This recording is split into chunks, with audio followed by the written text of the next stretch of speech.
News live കൊച്ചിയിലേക്ക് സ്വാഗതം. ഈ വാർത്തകൾ നിങ്ങൾക്കായി അവതരിപ്പിക്കുന്നത് Leotech solar solutions powered by mile food stuffs Mookkannoor, Grazia tours and travels near Cochin airport and Cochin Kalabhavan Angamaly franchise. സമാധാന ശ്രമങ്ങൾക്ക് തിരിച്ചടി, ഇറാനിലേക്ക് അമേരിക്കൻ ആക്രമണം, അതിവേഗം ശക്തമായ മറുപടിയെന്ന് ഇറാൻ. പശ്ചിമേഷ്യയിലെ സമാധാന ശ്രമങ്ങൾക്ക് തിരിച്ചടിയായി ഇറാനിലേക്ക് അമേരിക്കയുടെ ആക്രമണം. ഇറാന്റെ ഡ്രോൺ മിസൈൽ കേന്ദ്രങ്ങളാണ് അമേരിക്ക ആക്രമിച്ചത്. ഇരു രാജ്യങ്ങളും തമ്മിൽ ധാരണാപത്രം ഒപ്പിട്ട ശേഷം ആദ്യമായാണ് ആക്രമണം റിപ്പോർട്ട് ചെയ്യുന്നത്. വിലങ്ങാട് വനത്തിൽ കുടുങ്ങിയ 3 പേരെയും കണ്ടെത്തി. കോഴിക്കോട് വിലങ്ങാട് വനത്തിൽ കുടുങ്ങിയ 3 പേരെയും കണ്ടെത്തി. വാളുക്ക് അത്തായക്കൊത്ത് എന്ന സ്ഥലത്ത് നിന്നാണ് വനം വകുപ്പ് സംഘം ഇവരെ കണ്ടെത്തിയത്. ഇവരെ വനത്തിൽ നിന്നും പുറത്തെത്തിച്ചു. വടകര ചോറോട് സ്വദേശികളാണിവർ. ഇന്നലെ വൈകിട്ട് 7 മണിയോടെയാണ് ഇവർ വനത്തിൽ പോകുന്നതും തുടർന്ന് കാണാതാവുന്നതും. 12 വനം വകുപ്പ് സംഘങ്ങളാണ് ഇവരെ കണ്ടെത്തുവാനായുള്ള ശ്രമങ്ങൾ നടത്തിയത്. 2 ബൈക്കുകളിലായിട്ടാണ് ഇവർ എത്തിയത്. യുവാക്കൾ വനത്തിൽ കുടുങ്ങിയ വിവരം നാട്ടുകാരാണ് ആദ്യം അറിയുന്നത്. പിന്നീട് നടത്തിയ പരിശോധനയിൽ യുവാക്കൾ സഞ്ചരിച്ച ബൈക്കും ഇവർ ഉപയോഗിച്ച ലൈറ്റും കണ്ടെത്തുകയായിരുന്നു. ഇവരെ പുറത്തെത്തിച്ച് വിശദമായി ചോദ്യം ചെയ്യുമെന്ന് അധികൃതർ അറിയിച്ചു. വെനസ്വേലയിലെ ഇരട്ട ഭൂകമ്പം, 920 പേരുടെ മരണം സ്ഥിരീകരിച്ചു.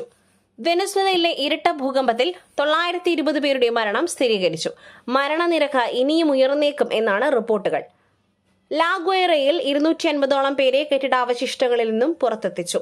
100 കണക്കിന് പേർ കെട്ടിടാവശിഷ്ടങ്ങൾക്കിടയിൽ തുടരുന്നു. രക്ഷാപ്രവർത്തകർക്ക് ഇനിയും പല സ്ഥലങ്ങളിലും എത്തുവാൻ കഴിഞ്ഞിട്ടില്ല. യന്ത്രസാമഗ്രികളുടെ അഭാവവും രക്ഷാപ്രവർത്തനത്തെ ബാധിക്കുന്നതായി റിപ്പോർട്ടുകളുണ്ട്. തലയിൽ കട്ട കൊണ്ടിടിച്ചു കൊലപ്പെടുത്തിയ നിലയിൽ മൃതദേഹം. സംസ്ഥാനത്ത് വീണ്ടും മദ്യലഹരിയിൽ അരുംകൊല. കൊല്ലം അഞ്ചാലം മൂട്ടിൽ ആളൊഴിഞ്ഞ വീട്ടിൽ മധ്യവയസ്കന്റെ മൃതദേഹം കണ്ടെത്തിയത് കൊലപാതകം. സുരേഷ് ബാബുവിനെ കല്ലുകൊണ്ട് തലക്കിടച്ചു കൊന്നത് ഗ്ലാസ്മേറ്റായ ബിജു. ഇരുവരും ഒന്നിച്ചിരുന്ന് മദ്യപിക്കുന്നത് പതിവായിരുന്നു. ലഹരി മൂപ്പിച്ച തർക്കത്തിൽ ബിജു സുരേഷിനെ തലക്കടിച്ചു കൊല്ലുകയായിരുന്നു. കൊലപാതകത്തിന് ശേഷം താന്നിക്കമുക്കിലെ ആളൊഴിഞ്ഞ വീടിന് മുൻപിൽ മൃതദേഹം ഉപേക്ഷിച്ച് പ്രതിയായ ബിജു കടന്നു കളയുകയായിരുന്നു. പനയം കൈപ്പള്ളിത്തോട്ടം വീട്ടിൽ ബിജുവിനെ പോലീസ് അറസ്റ്റ് ചെയ്തു. മൂവാറ്റുപുഴയാറ്റിൽ അമ്മയുടെയും കുഞ്ഞിന്റെയും മൃതദേഹങ്ങൾ കണ്ടെത്തി. പിറവം മൂവാറ്റുപുഴയാറ്റിൽ അമ്മയുടെയും കുഞ്ഞിന്റെയും മൃതദേഹങ്ങൾ കണ്ടെത്തി. കുഞ്ഞിന് 2 വയസ്സ് പ്രായം തോന്നിക്കും. ഇന്നലെ വൈകുന്നേരം 6 മണിയോടെയാണ് സംഭവം. പുഴയിലൂടെ മൃതദേഹങ്ങൾ ഒഴുകി വരുന്നത് കണ്ട് നാട്ടുകാരാണ് പോലീസിൽ വിവരം അറിയിച്ചത്. തുടർന്ന് പോലീസ് എത്തി മൃതദേഹങ്ങൾ കരയ്ക്ക് മാറ്റി. പിറവം മുളക്കുളം പാലത്തിന് സമീപമാണ് മൃതദേഹങ്ങൾ ഒഴുകി നടക്കുന്ന നിലയിൽ കണ്ടെത്തിയത്. മരിച്ചവരെ ഇതുവരെ തിരിച്ചറിഞ്ഞിട്ടില്ല. പുട്ടു രുചികരമാവണമെങ്കിൽ മയിലിന്റെ പുട്ടുപൊടി തന്നെ വേണം. അതിന് ചെമ്പാപ്പുട്ടാണെങ്കിലും അങ്ങനെ തന്നെ. Mile rice and food products, ശ്രേഷ്ഠം സമ്പുഷ്ടം. ആദ്യ T20യിൽ ഇന്ത്യയെ തകർത്ത് അയർലൻഡ്. അയർലൻഡിനോട് തോൽക്കുന്നത് ഇതാദ്യം. 2 അക്കം കാണാതെ സഞ്ജുവും ശ്രേയസും. അയർലൻഡിനെതിരായ ആദ്യ 2020യിൽ ഇന്ത്യക്ക് തോൽവി. ഇന്ത്യക്കെതിരെ അയർലൻഡിന്റെ ആദ്യ ജയം കൂടിയാണ് ഇത്.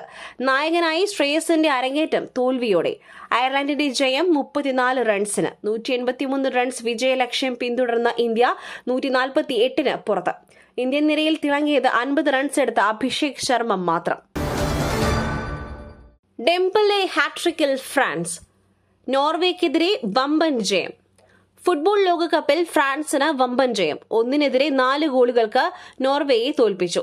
ഉസ്മാൻ ഡെംബലെ ഹാട്രിക് ഗോൾ നേടി. വെറും 32 മിനിറ്റുകൾക്കിടെയാണ് 3 തവണ താരം വല കുലുക്കിയത്. ലോകകപ്പിൽ ഹാട്രിക് നേടുന്ന 3ാമത്തെ മാത്രം ഫ്രഞ്ച് താരമായി ഡെംബലെ മാറി. കിലിയൻ എംബാപ്പയും ജസ്റ്റ് ഫോണ്ടെയിനും മാത്രമാണ് ഇതിനു മുൻപ് ഫ്രാൻസിനായി ഈ നേട്ടം കൈവരിച്ചിട്ടുള്ളത്. മത്സരത്തിൽ ഡിസയർ ഡുവോ 1 ഗോളും നേടി. 3 മത്സരവും ജയിച്ച ഫ്രാൻസാണ് ഗ്രൂപ്പ് I ചാമ്പ്യന്മാർ. മറ്റൊരു വാർത്തയുമായി കണ്ടുമുട്ടുന്നതുവരെ നന്ദി, നമസ്കാരം.